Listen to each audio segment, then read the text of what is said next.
సేవాంగత్వేన దర్భారు సేవ మమధారయ. భగవద్బాంధవులారా, ప్రపంచంలోనే మొట్టమొదటి ద వరల్డ్ ఫస్ట్ టెంపుల్ ఎంబ్రాయిడ్ తో లక్ష్మీ గణపతి స్వామి వారి ఆలయంలో స్వామివారి యొక్క నిత్యోత్సవాలు, వారోత్సవాలు, పక్షోత్సవాలు, మాసోత్సవాలు, నవరాత్రోత్సవాలు, బ్రహ్మోత్సవాలు అంగరంగ వైభవంగా జరుగుతూ ఉంటాయి. ఈ రోజున స్వామివారికి వారోత్సవాల సందర్భంగా ఈరోజు కార్యక్రమాలు జరుగుతున్నాయి. ప్రపంచంలోనే ఇది మొట్టమొదటి ఆలయం అవడంతో భక్తుల యొక్క రద్దీ తట్టుకోవడం కొద్ది కష్టంగా ఉంది. భక్తులంతా కూడా ఎక్కడెక్కడి నుంచో వెయిట్ చేస్తూ ఉన్నారు. Out of Telangana, out of India నుంచి కూడా సోషల్ మీడియా ద్వారా తెలుసుకున్నటువంటి భగవద్బాంధవులంతా కూడా వెయిట్ చేస్తూ ఉన్నారు. దానివల్ల భక్తులందరికీ ఇన్కన్వీనియంట్ అవుతూ ఉన్నది. దానికి క్షమించవలసిందిగా ప్రార్థిస్తున్నాను. అందుకే మరకత శ్రీ లక్ష్మీ గణపతి ఆలయ ట్రస్ట్ వారు ఈ ఆలయాన్ని 200 కోట్ల చేత డెవలప్మెంట్ కార్యక్రమం ప్రారంభించారు. అతి త్వరలోనే ఈ ఆలయాన్ని కృష్ణశిలతో నిర్మాణం, అలాగే స్వామివారికి విశేషంగా నిత్య కళ్యాణార్థం కళ్యాణ మండపం, అలాగే రోజు 1,00,000 మంది కూర్చొని భోజనం చేసేటటువంటి అన్నదాన సత్రం, అలాగే విశేషంగా ఒక 2 ఎకరాల స్థలంలో స్వామివారికి కోనేరు ఏర్పాటు చేసి ఆ కోనేట్లో స్వామివారికి తెప్పోత్సవ కార్యక్రమాలు, ప్రతి సంకష్టహర చతుర్థి రోజున తెప్పోత్సవ కార్యక్రమాలు, అలాగే భక్తులు ఎక్కడి నుంచో వెయిట్ చేస్తూ ఉండడం వల్ల అందరికీ ఇబ్బందులు కలుగుతున్నాయి. వాళ్ళు సికింద్రాబాద్ లో హోటల్లో ఉండి స్వామివారి దర్శనార్థమై బయలుదేరి వస్తూ ఉన్నారు. వాళ్ళందరికీ కూడా ఇన్కన్వీనియంట్ కాకుండా ఉండే విధంగా 150 గెస్ట్ హౌస్లు ఏర్పాటు చేయడం జరుగుతుంది. ఇది పూర్తిగా 200 కోట్ల ప్రాజెక్టు. అందులో 25 కోట్లు మొదలు స్థల సేకరణ నిమిత్తమై ప్రతిపాదించారు. ఆ 25 కోట్ల చేత స్వామివారి స్థల సేకరణ కార్యక్రమం ప్రారంభమైంది. అందరూ కూడా స్వామివారి యొక్క ఆలయ డెవలప్మెంట్ పర్పస్ లో భూదాన నిమిత్తమై అందరూ కూడా పాల్గొనండి. మన ఆలయానికి 80G ప్రకారంగా, అలాగే 1010 BC ప్రకారంగా మన ఆలయానికి 100% ట్యాక్స్ ఎగ్జంప్షన్ మన ఇన్కమ్ ట్యాక్స్ డిపార్ట్మెంట్ వారు మనకిచ్చారు. ఆ విషయాన్ని అందరూ కూడా సద్వినియోగపరచుకొని కేవలం 111 రూపాయలు తక్కువ కాకుండా మీ ఇంట్లో ఎంత మంది ఉంటే అన్ని 111 రూపాయల చొప్పున ఈ భూదాన కార్యక్రమంలో పాల్గొని ఈ అవకాశాన్ని సద్వినియోగపరచుకోవలసిందిగా ప్రార్థిస్తున్నాము. భగవత్ మహాశీలారా, కేవలం 111 రూపాయలు మీ పిల్లవాడికి ఒక చాక్లెట్ కొనిస్తే 150 రూపాయలు అవుతుంది. అలాంటిది భూదాన కార్యక్రమంలో మీరు పాల్గొని మీ జన్మ రాహిత్యాన్ని పొందవచ్చు. విశేషంగా బలి చక్రవర్తిని విష్ణుమూర్తి వామనావతారం ఎత్తి అతన్ని పుని పునీతుణ్ణి చేశాడు. ఆ ప్రకారంగానే మనం వచ్చేటప్పుడు ఏమీ తీసుకొని రాలేదు. వెళ్ళేటప్పుడు ఒంటి మీద కట్టుకున్న బట్ట కూడా మన వెనకబడి రాదు. హుతంచ దత్తంచ తథైవ తిష్టతి. హుతంచ హోమం చేసిన పదార్థం, దత్తంచ దానం చేసిన పదార్థం, తథైవ తిష్టతి. అది మీకు ఎటర్నల్ గా మీ వెనకంబడి వచ్చేటటువంటి ద్రవ్యం అది. కాబట్టి భగవద్భాగములారా, హైదరాబాద్ సికింద్రాబాద్ మొత్తంలోనే రోజుకు 6,000 మందికి పైగా అన్నప్రసాద వితరణను చేస్తున్నటువంటి ఏకైక దేవాలయం మరకత శ్రీ లక్ష్మీ గణపతి ఆలయం. బసవతారక హాస్పిటల్లో ప్రతి పేషెంట్ కూడా పరమాత్మకు నివేదన చేసినటువంటి భోజనాన్ని స్వీకరిస్తూ అన్నదాత సుఖీభవ, అన్నదాత సుఖీభవ, అన్నదాత సుఖీభవ అంటూ వారు దీవెనలను అందిస్తూ వారి శరీరంలో ఉన్నటువంటి పూర్వజన్మ కృతం పాపం రోగ రూపేణ ఇచ్చా రూపేణ పీడితా. పూర్వజన్మలో చేసుకున్నటువంటి పాపకర్మం మనిషిని రోగ రూపంలో ఇచ్చా రూపంలో పీడిస్తుంది. అలాంటి బసవతారక హాస్పిటల్లో ప్రతి క్యాన్సర్ పేషెంట్ కూడా స్వామి వారికి నివేదన చేసినటువంటి భోజనంతో పునీతుడవుతూ వాళ్ళలో ఉన్నటువంటి ఆర్గన్స్ అన్ని కూడా ఇన్యాక్టివ్ గా ఉన్నటువంటి ఆర్గన్స్ అన్ని కూడా యాక్టివ్ గా మార్చుకుంటూ, అలాగే చిల్కల్గూడ చౌరస్తా దగ్గర దారిలో వెళ్ళేటటువంటి 12 గంటల నుంచి 3 గంటల మధ్యలో దారిలో వెళ్ళేటటువంటి ప్రతి పాఠశాల కూడా స్వామి వారికి నివేదన చేసినటువంటి భోజనాన్ని స్వీకరిస్తూ ప్రతి ఒక్క వ్యక్తి కూడా పునీతుడవుతున్నాడు. మరకత శ్రీ లక్ష్మీ గణపతి ఆలయ ట్రస్ట్ వారి యొక్క ముఖ్య ఉద్దేశం ప్రతి మానవుడు పునీతుడు కావాలి, ప్రతి మానవుడు జన్మరాహిత్యాన్ని పొందాలి. ఈ కులాలు, ఈ మతాలు ఇవన్నీ మనం సృష్టించుకున్నది. వేదం చెబుతుంది, జన్మనా జాయతే శూద్రః కర్మణా ధ్యాయతే ద్విజః. జన్మతః మనమంతా శూద్రులమే.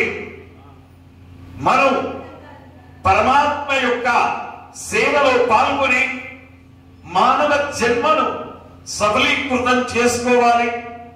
అలాంటి అవకాశం మనకిప్పుడు వచ్చింది. ఆలోచించిన ఆశాభంగం మంచితనమున మించిన దొరకదు. ఇలాంటి అవకాశాన్ని సద్వినియోగపరుచుకొని అందరూ కూడా జన్మ రాజిత్యాన్ని పొందవలసిందిగా ప్రార్థిస్తున్నాను. ఈ రోజు అన్నదానానికి ద్రవ్యము సమర్పించినటువంటి దాతల యొక్క పేర్లు స్వామి వారికి తెలియజేస్తూ, అలాగే భూదాన నిమిత్తము ద్రవ్యము సమర్పించినటువంటి దాతల యొక్క పేర్లు స్వామి వారికి తెలియజేస్తూ వారికి వేద ఆశీర్వచనం చేయడం ఆలయ సాంప్రదాయం.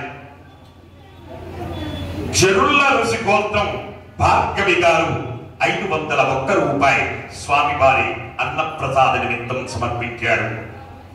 పద్మదాక్షి గోత్రం కీర్తిశేషులు తోలాపి సత్యనారాయణ గారి జ్ఞాపకార్థం వారి కుమారుడు వెంకట శివకుర్మాచారి గారు 1000 రూపాయలు స్వామి వారి భూదాన నిమిత్తం సమర్పించారు. పైడిపాల గోత్రం కీర్తిశేషులు ఎలపోయిన సత్యనారాయణ గారి జ్ఞాపకార్థం వారి కుమారుడు శ్రీనివాసరావు 1000 రూపాయలు స్వామి వారి భూదాన నిమిత్తం సమర్పించారు. తునిముని గోత్రం కీర్తిశేషులు నరాల సత్యరాజు గారి జ్ఞాపకార్థం వారి కుమారుడు సత్యనారాయణ గారు 1000 రూపాయలు భూదాన నిమిత్తం సమర్పించారు, అన్నదాన నిమిత్తం సమర్పించారు. భారద్వాజ మహారుచి గోత్రం గడ్డం విఘ్నేశ్వర్ విజయశ్రీ పుట్టినరోజు సందర్భంగా స్వామి వారి అన్నప్రసాద నిమిత్తం 501 రూపాయలు సమర్పించారు. ధనంజయ గోత్రం డి ఉదయ భాస్కర్ వర్మ గారు 501 రూపాయలు సమర్పించారు. ధనంజయ గోత్రం డి అన్నపూర్ణాదేవి గారు స్వామివారి అన్నదాన నిమిత్తం 501 రూపాయలు సమర్పించారు. వశిష్ఠ గోత్రం పి అప్పల నరసయ్య గారి జ్ఞాపకార్థం అప్పల నరసయ్యమ్మ 501 రూపాయలు సమర్పించారు. అక్షుత్తల గోత్రం కుమారస్వామి పద్మ 501 రూపాయలు సమర్పించారు. సనాతన గోత్రం డాక్టర్ కిరణ్ కుమార్ గారు 500 రూపాయలు స్వామివారి అన్నప్రసాద నిమిత్తం సమర్పించారు. కశ్యప గోత్రం నవీన్ చౌరస్య 501 రూపాయలు స్వామివారి అన్నప్రసాద నిమిత్తం సమర్పించారు. పైడిపల్లి గోత్రం కీర్తిశేషులు కడియం వెంకట సూర్యనారాయణ గారి జ్ఞాపకార్థం వారి కుమారుడు నరసింహారావు గారు 501 రూపాయలు సమర్పించారు. కౌండిన్య గోత్రం భూసారపు లహరి పుట్టినరోజు సందర్భంగా 505 రూపాయలు సమర్పించారు. అంబఋషి గోత్రం బి వినుగ్న 501 రూపాయలు సమర్పించారు. ఉల్లంగ గోత్రం ఆద్యంట్ల ఆద్యశ్రీ 2001 రూపాయలు భూదాన అన్నదాన నిమిత్తం సమర్పించారు. మౌంజకుల గోత్రం నారాయణరావు వరూధిని సాయి విశ్వాస్ సాయి వర్షి 516 రూపాయలు సమర్పించారు. ఎలిశెట్ల గోత్రం నవీన్ కుమార్ బీనా 500 రూపాయలు స్వామివారి అన్నదాన నిమిత్తం సమర్పించారు. భారద్వాజ గోత్రం కీర్తిశేషులు వరలక్ష్మి గారి జ్ఞాపకార్థం వారి కుమారుడు వెంకట నరసింహారావు గారు 500 రూపాయలు సమర్పించారు. గార్గేయ గోత్రం విఠల్ శోభారాణి 500 రూపాయలు సమర్పించారు. జనకుల గోత్రం వీరభద్రరావు శిరీష 500 రూపాయలు భూదాన నిమిత్తం సమర్పించారు. రామానుజ గోత్రం వెంకట శివప్రసాద్ రమాదేవి 520 రూపాయలు సమర్పించారు. రామానుజ గోత్రం హరికృష్ణ రాజకుమారి భవిష్య శ్రీనిక 501 రూపాయలు సమర్పించారు. పసుపులేటి గోత్రం కె శ్రీనివాస్ సంపూర్ణ ప్రసన్న లక్ష్మి ప్రణయ్ 15,000 రూపాయలు స్వామివారి అన్నదాన నిమిత్తం సమర్పించారు. కాశ్యప గోత్రం కొవ్వరి సాయి తనై 500 రూపాయలు స్వామివారి అన్నప్రసాద నిమిత్తం సమర్పించారు. శ్రీనివాస గోత్రం సిహెచ్ శీల ఒక 25 కేజీల బియ్యం స్వామివారి అన్నప్రసాద నిమిత్తం సమర్పించారు. శివగోత్రం రాజు లక్ష్మి విశాల్ 500 రూపాయలు అన్నదాన నిమిత్తం సమర్పించారు. కౌండిన్యస్ గోత్రం పిహెచ్ రవిశంకర్ సాయి శిరీష సూర్య కృష్ణ విరాజ్ షణ్ముఖ విరాట్ శారద వరీణ్య 516 రూపాయలు స్వామివారి అన్నదాన నిమిత్తం సమర్పించారు. సుశాల గోత్రం కీర్తిశేషులు గుండా ఆలైక్య గారి జ్ఞాపకార్థం వారి తండ్రయ్య జగ్గయ్య గారు 2,580 రూపాయలు స్వామివారి భూదాన నిమిత్తం సమర్పించారు. చంద్రకుల గోత్రం కీర్తిశేషులు శ్రీ అరుణార్థి గణేష్ గారి జ్ఞాపకార్థం అరుణార్థి శ్రీ చంద్ర గారు సహకుటుంబ సభ్యులు 5,011 రూపాయలు స్వామివారి అన్నదాన నిమిత్తం సమర్పించారు. గోయల్ గోత్రం రజని ఉదీర్ గోపాల్ 500 రూపాయలు సమర్పించారు. షేక్ గోత్రం రెహమతుల్లా గారు స్వామివారి అర్ధమండపం అలాగే గర్భాలయం ధ్వజస్తంభం ఇవన్నీ శిఖర భాగం అంతా బంగారు తొడుగు చేయించబోతూ ఉన్నారు. 600 కేజీల బంగారం చేత రెహమతుల్లా గారు ముస్లిమతను ఈ ఆలయానికి సేవ చేసుకోబోతున్నాడు. 600 కేజీల బంగారంతో స్వామివారు స్వప్నంలో కనిపించి చెప్పడంతో ఆయన బాంబే నుంచి హైదరాబాద్ బయలుదేరి వచ్చి ఆయనకి ఇవన్నీ అంటే నమ్మకం లేవట.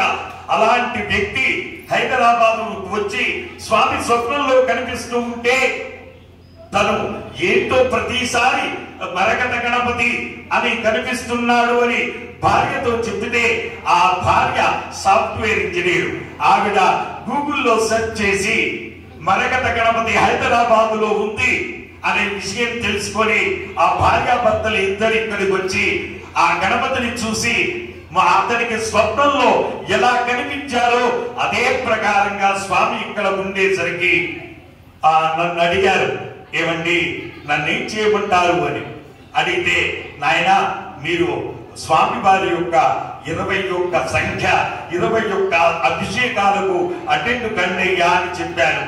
చెప్తే మహారాజ్ ఎప్పుడా మై నై చేస్తాము అన్నాడు. నువ్వు అడిగావు కాబట్టి చెప్పానయ్యా అని చెప్పారు. బహుశా వాళ్ళిద్దరు కూడా భార్యాభర్తలు ఏమనుకున్నారో ఏంటో తెలియదు. ఇంటికి వెళ్ళారు, తీర్థప్రసాదం తీసుకున్నారు. వెళ్ళి ఇంట్లో ఏమని నిర్ణయం తీసుకున్నారో బుధవారం నుంచి వాళ్ళు ఆలయానికి రావడం మొదలు పెట్టారు. మార్నింగ్ ఫ్లైట్ బయలుదేరి రావడం, స్వామి అభిషేకానికి ఉండడం, వెళుతూ ఉండడం, అలా 20 అభిషేకాలు పూర్తి చేసుకుని 21వ అభిషేకానికి వాళ్ళు వచ్చేటటువంటి సమయంలో వారి ముత్తాతల కాలంలో వారి యొక్క ఫ్యాక్టరీ అది